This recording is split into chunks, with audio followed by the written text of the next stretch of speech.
Laporan Praktikum Botani Umum Persemaian Bibit Kelapa Sawit M. Adif 2502032 Dosen Pengampu Salmiadi MPD PhD Program Studi Agroteknologi Institut Teknologi Perkebunan Pelalawan Indonesia 2025-2026. Latar belakang kelapa sawit Elais guinensis merupakan komoditas perkebunan penting yang produktivitasnya sangat ditentukan oleh kualitas bibit.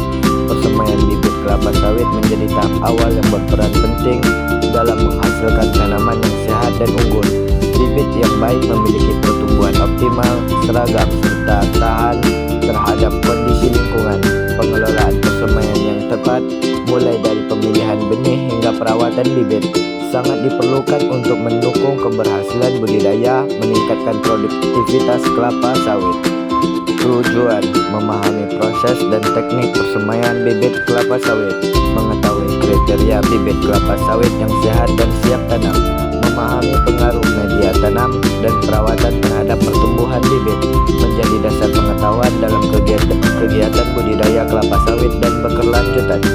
Alat dan bahan: alat-alat persemaian bibit kelapa sawit, polybag, cangkul, sekop tangan, iron gun tanah, gembor atau selang air, ember, sprayer, paranet, naungan, pisau atau gunting, label dan spidol. Bahan persemaian bibit kelapa sawit: benih kelapa sawit unggul, tanah topsoil, pasir, pupuk kompos atau pupuk kandang dan pupuk anorganik, air, pestisida atau fungisida bila diperlukan.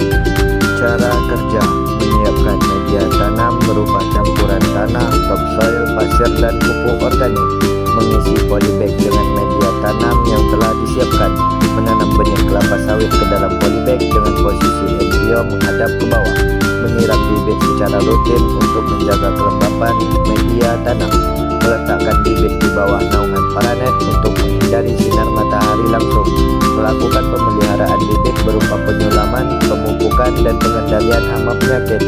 Bibit siap dipindahkan ke lapangan setelah tumbuh sehat dan cukup umur. Hasil persemaian bibit kelapa sawit menunjukkan pertumbuhan yang baik, ditandai dengan munculnya daun, batang yang tegak, serta sistem perakaran yang berkembang normal. Bibit tumbuh seragam, berwarna hijau segar, dan tidak menunjukkan gejala serangan hama maupun penyakit. Hal ini menunjukkan bahwa media tanam dan perawatan yang diberikan sudah sesuai untuk mendukung pertumbuhan bibit kelapa sawit. Pembahasan: pertumbuhan bibit kelapa sawit yang baik menunjukkan bahwa media tanaman, penyiraman, dan naungan yang digunakan sudah sesuai. Bibit tumbuh sehat dan seragam karena benih berkualitas, serta perawatan yang tepat. Hal ini membuktikan bahwa teknik persemaian berpengaruh penting terhadap kualitas bibit sebelum ditanam di lapangan. Sekian dan terima kasih.